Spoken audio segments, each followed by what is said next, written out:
Hi friends, Kolkata ময়দান এক্সপ্রেসের খেল সমাচারে তোমাদের স্বাগত।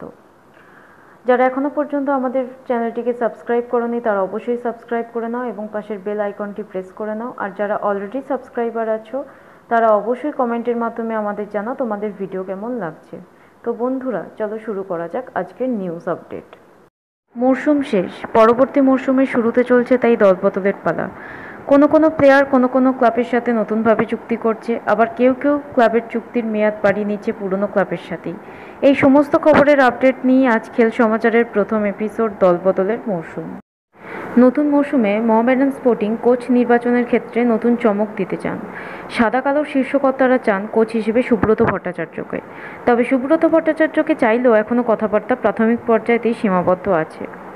ময়দানের বাবলুদা এর আগে মোহনবাগান থেকে শুরু করে ইস্টবেঙ্গল টালিগঞ্জে তার কোচিং জার্নি শেষ করেছেন। তবে গোটা বিষয়টাই রয়েছে এখনও ধোঁয়াশার মধ্যে। মোহামেডান এবারে আদ্রাকে বাদ দিয়ে ডিকা বা চিডির মধ্যে কাউকে নিতে চাইছেন। 2018-19 মরশুম হতাশাজনকভাবে শেষ হওয়ার পর এটিকে পরবর্তী মরশুমের দিকে তাকিয়ে প্রস্তুতি পর্ব শুরু করে দিয়েছে। ইস্টবেঙ্গলের জবি জাস্টিন এবং অনূর্ধ্ব-19 বরিশ সিংয়ের এটিকেতে ট্রান্সফার নিঃসন্দেহে বড় চমক। এছাড়া জেএফসি থেকে সুসাইরাজ, তিরি এবং ক্যালভোর মতো কিছু নামও এটিকেতে ট্রান্সফার হতে পারে এরম গুজব রটছে। তবে এই গুজব কতটা সত্যি তা এখনও নিশ্চিত নয়। অন্যদিকে মোহনবাগানে বিদেশি কোচ হবার দৌড়ে মর্গান এগিয়ে থাকলেও আদতে মর্গানের কোচ হবার সম্ভাবনা নিতান্তই কম। প্রাক্তন রোমানিয়ার অনূর্ধ্ব-19 দলের ম্যানেজার এবং বর্তমান ইয়োকোহামার এফসি স্পোর্টিং ডিরেক্টর ডোরিস সাক ভারতীয় ফুটবল দলের টেকনিক্যাল ডিরেক্টর পদের জন্য এগিয়ে আছেন। গতকাল শ্যাম থাপা ও টেকনিক্যাল কমিটির মেম্বারদের সাথে তার একটা ইন্টারভিউ হয়। এছাড়া জোরু ইসাকের নাগোয়া গ্রাম্পাসে কিংবদন্তি কোচ আর্সেন ওয়েঙ্গারের অধীনে কাজ করার অভিজ্ঞতা রয়েছে।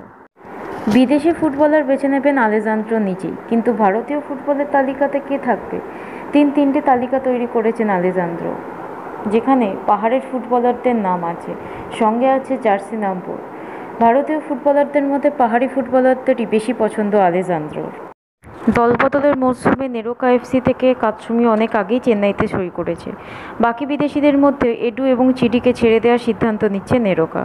অন্যদিকে বেঙ্গালুরুতে কোচের সাথে বৈঠকে বসছেন লাল হলুদের সিইও সঞ্জিত সেন। অজিত আইজাকের সাথে দফায় বৈঠকের কথা শোনা যাচ্ছে। ফেডারেশনের শৃঙ্খলা কমিটির কাছে নিজেদের দুই প্রতিনিধিকে উপস্থিত থাকার অনুমতি চেয়েছিলেন ইস্টবেঙ্গল। ফেডারেশন কর্তারা সে অনুরোধ রেখেওছেন। শোনা যাচ্ছে ফুটবল সচিব রজত গুহ এবং সৈকত গাঙ্গুলি মিটিংয়ে উপস্থিত থাকবেন। ফেডারেশন সূত্রের খবর, ফেডারেশনের সভাপতি শীঘ্রই আগামী মাসে এফএসডিএল-এর সাথে বৈঠকে বসবেন। ওলেস প্লাজা ময়দানে চেনা পরিচিত একটি নাম।